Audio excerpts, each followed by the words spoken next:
सन 2008 मध्ये अधिराज ग्रुप यांनी पुण्याच्या सहारा ग्रुप सोबत पार्टनरशिपमध्ये सहारा ग्लोरी या रेसिडेन्शियल प्रोजेक्टची उभारणी केली। G+4 स्वरूपात असलेल्या या वास्तूचे सर्व बांधकाम टाउन प्लॅनिंग स्टँडर्ड्स प्रमाणे करण्यात आले। भविष्यातील गरजेला ओळखून चारही बाजूने 15 फूट मार्जिन सोडण्यात आले, त्यामुळे आज 16 वर्षांनंतर देखील येथे ऐसपैस जागा आहे।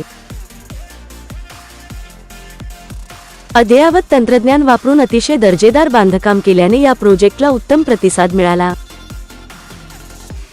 24 फ्लॅट असलेल्या या प्रकल्पातील सर्व फ्लॅटधारक समाधानी आहेत आणि लातूर शहराच्या मध्यवर्ती ठिकाणी सहारा ग्लोरी येथे एक निवांत आयुष्य जगत आहेत।